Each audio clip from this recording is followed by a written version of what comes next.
오늘 주의 날 주님 전에 나와 함께 예배하는 모든 성도님들께 하나님의 은총이 풍성히 부어지기를 소망합니다. 지난 주일이었죠. 저희는 전교인 수련회를 다녀왔습니다. 정말 행복하고 즐겁고 또 은혜로운 시간이었습니다. 그렇게 화요일까지 수련회를 딱 마치고 나니까 그제야 제 마음에 든 마음이 하나 있었는데요. 바로 2023년 이제야 전반기가 지나갔다 하는 마음이었습니다.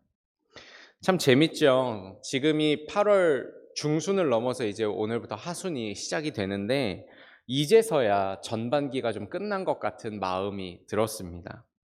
아마 모든 사역자들은 이렇게 좀 여름 사역이 맞춰져야지 하반기에 대해서 조금 마음을 더 가지고 계획해보고 생각해보게 되는 것 같습니다.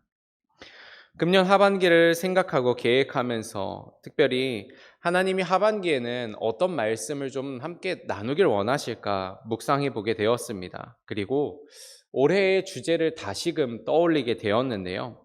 여러분 모두 기억하고 계시리라 믿습니다. 올해의 주제가 무엇이죠? 예배, 영혼의 호흡. 그렇죠. 2023년의 주제는 예배, 영혼의 호흡입니다. 그래서 연초에는 여러분들과 예배에 대한 말씀들을 조금 나누었죠. 그리고 뭐 또 다른 말씀들을 함께 나누었는데 하반기를 시작하면서 다시금 예배에 대한 이야기를 조금 나누어야겠다라는 마음을 강하게 받게 되었습니다. 그리고 이번에는 그냥 이전에 똑같았던 예배의 이야기를 반복하는 것이 아니라 한 차원 더, 한 걸음 더 나아간 예배에 대한 이야기를 나누고자 합니다. 바로 우리의 삶으로 드리는 예배입니다. 우리는 다 신앙생활을 합니다. 몇 번이고 여러분과 나누었지만 신앙생활이라는 말은 신앙이라는 단어와 생활이라는 단어가 같이 합쳐진 말이지요. 다시 말해 신앙이 생활이 되는 것이 바로 신앙생활입니다. 그러나 대부분 그렇게 생각하지 않죠. 신앙생활이라고 하면 보통 예배 드리는 것, 기도하는 것, 성경 읽는 것 정도라고 생각을 합니다. 그거보다 더 열심을 낸다면 헌금 잘하는 것, 목회자들에게 아주 잘 대접하는 것, 그리고 교회에서 헌신하고 봉사하는 게 신앙생활이라고 생각을 하지요. 그런데 말이죠. 성경이 우리에게 말하는 신앙의 생활은 그런 수준이 아닙니다. 성경이 말하는 신앙생활은 분명히 그 수준을 넘어서고 있다라는 사실입니다. 성경을 눈으로, 머리로 읽는 것을 넘어서서 내 몸으로 읽으라고 이야기를 하죠. 기도의 시간에 참여하고 부르짖는 것을 넘어서서 삶의 모든 순간이 기도가 되어야 된다라고 이야기를 합니다. 예배의 자리에 참여하지만 말고 내 삶이 예배가 되어야 한다고 이야기하지요. 삶의 태도, 자세, 내가 말하는 법, 옷 입는 법까지도 우리는 다 신앙생활임을 기억해야 합니다. 그래서 이렇게 말하고 있죠. 로마서 12장 1절에 그러므로 형제들아 내가 하나님의 모든 자비하심으로 너희를 권하노니 너희 몸을 하나님이 기뻐하시는 거룩한 산 제물로 드리라. 이는 너희가 드릴 영적 예배니라. 헬라어로 여기서 말하는 너희 몸, 호소마타 히민이라고 하는 말은 원어적 의미를 그대로 풀어내면 너희의 몸 전체를 이라는 말입니다. 다시 말해 우리의 신앙, 우리의 예배는 삶의 일부분이라 어떤 부분이 아니라 우리의 삶 전체와 우리의 모든 처소와 생활까지 다 드리는 것이 신앙이고 예배라는 사실입니다. 신명기 6장 4절에서 5절입니다. 이스라엘아 들으라. 우리 하나님 여호와는 오직 유일한 여호와이시니 너는 마음을 다하고 뜻을 다하고 힘을 다하여 내 하나님 여호와를 사랑하라. 신명기에서 뭐라고 합니까? 마음을 다하라고 합니다. 뜻을 다하라고 하고 힘을 다하라고 합니다.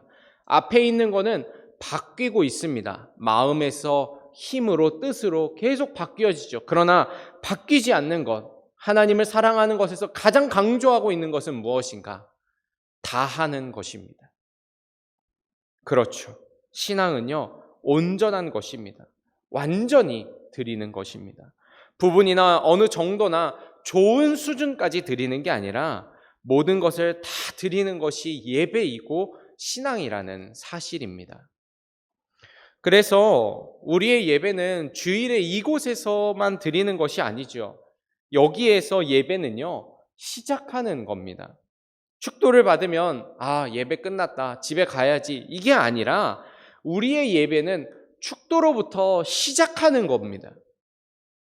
그런 의미에서 오늘부터 할 수 있는 대로 여러분들과 함께 야고보서를 읽어보고자 합니다. 이 야고보서를 통해서 우리의 참된 예배를 함께 찾아가는 여정을 시작해 보려 합니다. 오늘 우리가 읽은 야고보서는 예수님의 형제였던 사도 야고보가 모든 성도들을 향해서 쓴 편지입니다. 그래서 첫머리에 이렇게 말하거든요. 1절입니다. 하나님과 주 예수 그리스도의 종 야고보는 흩어져 있는 12지파에게 문안하노라. 여기서 말하는 흩어진 12지파는 무엇을 의미하는가? 모든 그리스도인이라고 하는 말이죠. 하나님의 백성된 모든 사람들을 향해서 쓴 편지다라는 이야기입니다. 그래서 우리는 야고보서를요, 공동서신이라고 이야기를 하지요. 특정한 누군가가 아니라 공동, 모두를 위해서 쓴 편지라는 뜻입니다. 많은 사람들이 야고보서를 행함을 강조하는 성경, 행함을 강조하는 책이라고 알고 있습니다만 사실 야고보서는 그 이상의 이야기를 하고 있는 책입니다. 야고보서는요, 믿음에 비해서 행함을 강조하는 것이 아니라 우리의 삶 전체가 신앙이 되고 신앙이 삶 전체가 되어야 한다라는 것을 말하고 있는 성경입니다. 다시 말해 야고보서는 우리에게 반쪽짜리 신앙이 아니라 온전한 신앙을 갖기를 도전하고 있다라는 사실이죠. 기독교 윤리 실천 운동에서 최근 발표한 결과에 따르면 2023년 기독교 신뢰도는 21%로 조사가 되었습니다. 반면에 기독교를 신뢰하지 않는다는 74%로 집계가 되었는데요. 지난 2020년 조사에서는 기독교를 신뢰한다고 응답한 퍼센테이지가 31.8%였는데 약 3년 사이에 10%가 감소한 거죠. 우리는 정말로 교회가 인정받지 못하는 시대에서 살아가고 있습니다. 얼마나 부끄러운지 모르죠. 이미 이런 조사에 대한 이야기는 우리가 여러 번 들어서 다 알고 있는 사실입니다. 그런데 혹시 우리 너무 무감각하게 듣고 있지는 않나요? 지금 우리의 신앙에 대해서 경고등을 켜야 할 때인데 아직도 경고등을 켜지 않은 것은 아닙니까? 자료를 찾다가 불교닷컴이라고 하는 이 불교 신문지에 게시된 기사를 보게 되었는데요. 그 제목이 뭐였냐면 불교, 기독교보다 신뢰도 뒤처져 였습니다. 보니까 이 신뢰도가 불교가 1%인가 낮게 나왔거든요. 그걸 보면서 제목을 이렇게 쓴 거예요. 기독교보다 신뢰도 뒤처져. 세상에. 아니 타종교에서 기독교보다 신뢰도가 떨어진 것을 부끄러워하면서 기사 제목을 이렇게 낼 정도라고 하니 대체 우리는 어느 수준에 머무르고 있는 것입니까? 우리는 이런 시대 속에서 우리의 신앙을 어떻게 이루어가고 세워갈 수 있을까? 사회와 시대 속에서 인정받는 교회가 되고 인정받는 그리스도인이 되기 위해선 어떻게 해야 하는가? 우리가 회복해야 하는 것은 무엇일까? 저는 그것이 온전한 신앙, 예배인 줄로 믿습니다. 간절히 소망합니다. 반쪽의 예배가 아니라 완전하고 온전한 예배를 드리는 광희문교회와 성도가 됩시다. 우리의 삶이 예배가 되는 신앙이 되기를 소망합니다. 그리하여 이 어두운 세상에 진정한 빛이 되는 교회와 성도로 일어서기를 축복합니다. 그렇다면 야고보서는 우리의 삶과 신앙이 맞춰지는 온전함을 어떻게 이루라고 하는가? 오늘 말씀을 통해서 여러분과 두 가지를 함께 나누고자 합니다. 삶과 신앙을 맞춘 온전함은 어떻게 이루는가? 첫째로 시련 속에서 인내의 열매를 맺어야 한다는 겁니다. 얼마 전 자신의 아이의 담임교사에게 편지를 썼던 교육부 5급 사무관의 편지가 사회적으로 지탄을 받았습니다.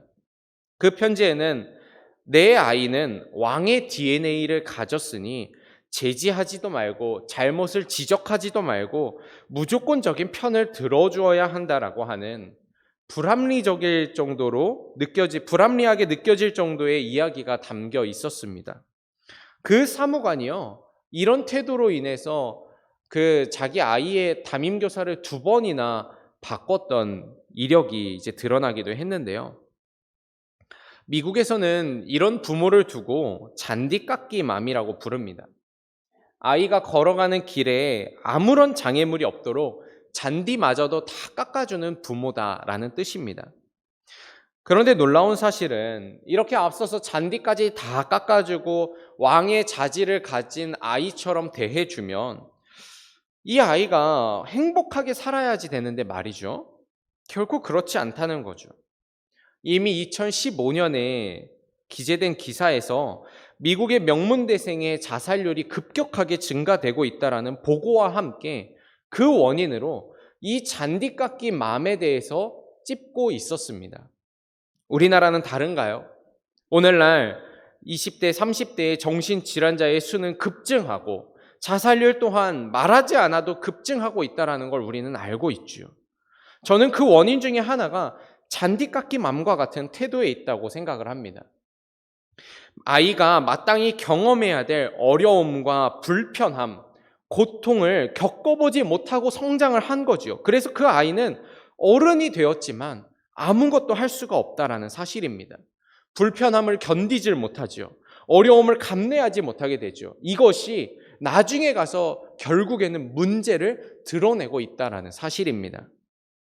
성도도 그렇습니다. 어떤 성도들은 시험이 없어야 축복을 받았다라고 생각을 하지요.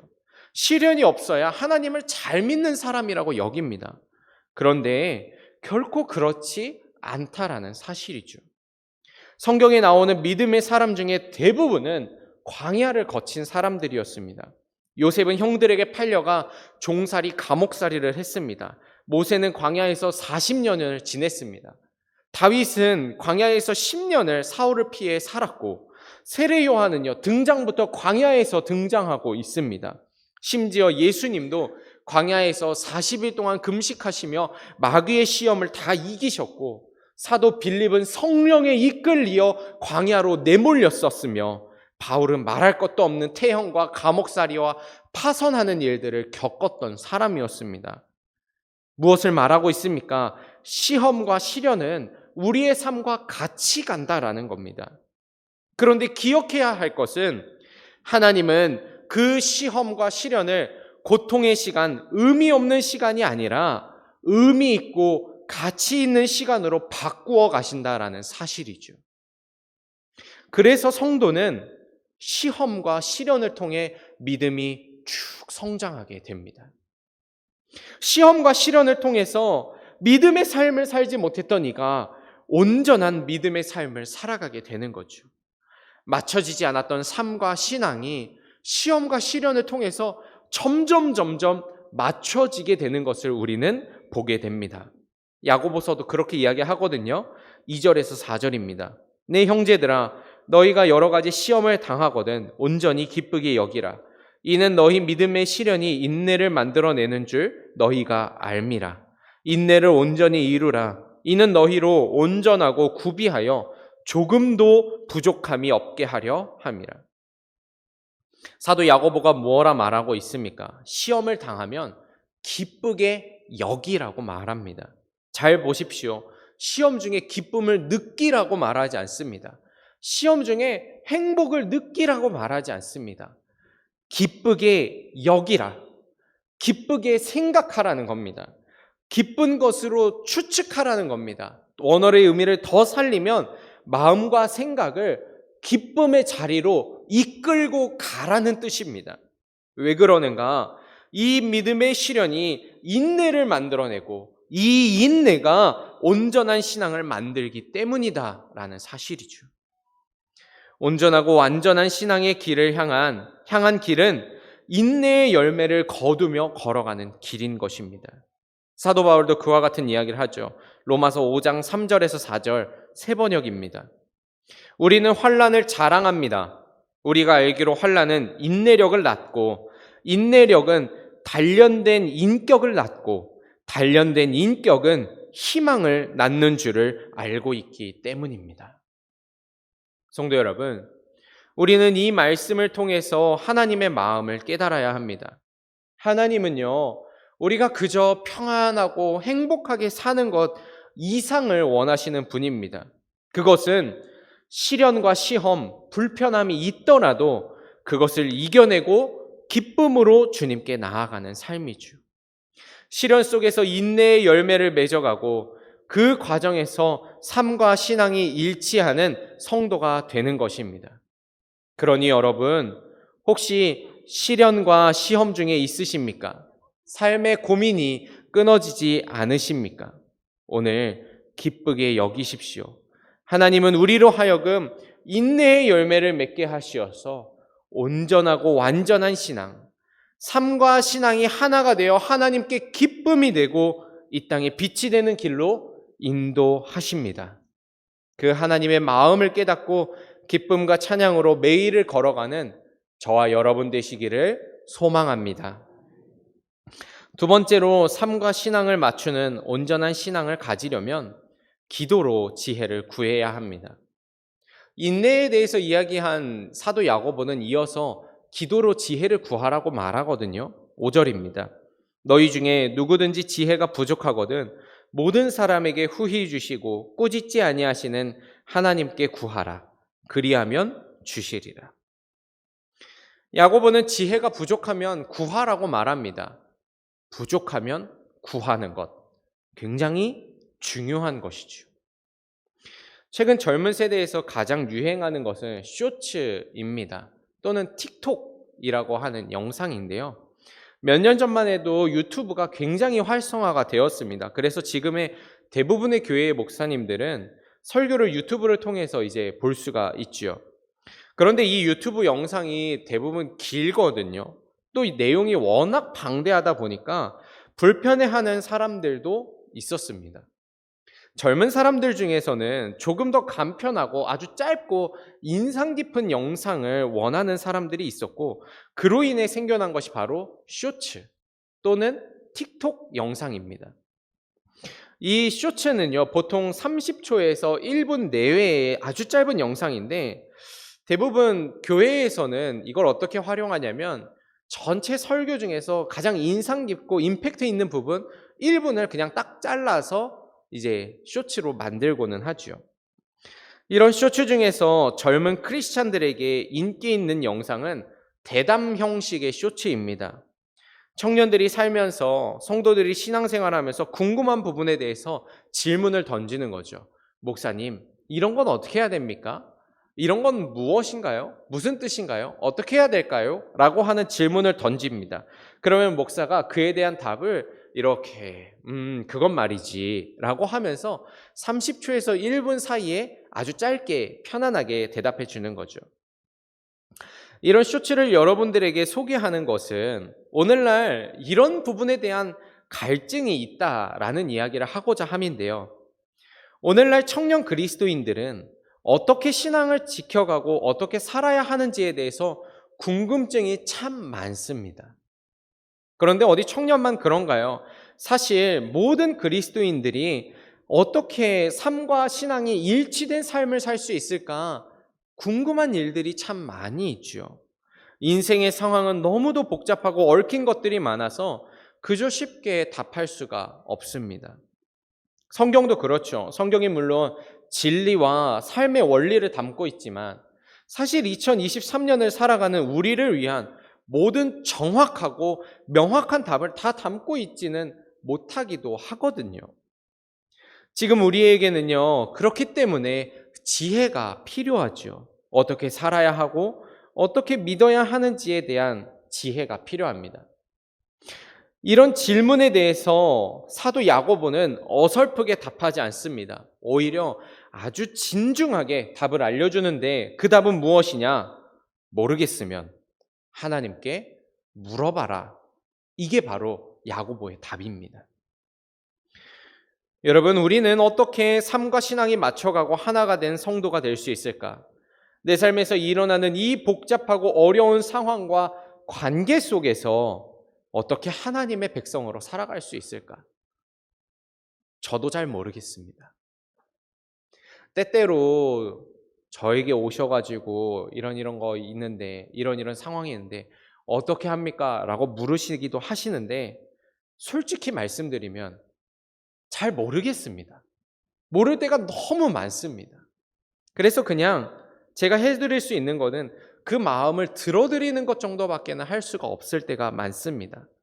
그러니 여러분, 저에게 묻지 마시고 하나님께 물으십시오. 야고보의 말씀을 잘 기억하십시오. 뭐라고 합니까? 하나님께 물으면 하나님이 답을 주신다라고 말씀을 하고 있는 것입니다. 물으면 그냥 주시는 것도 아니고 후히 주신다라고 말씀을 하고 있습니다. 6절입니다. 오직 믿음으로 구하고 조금도 의심하지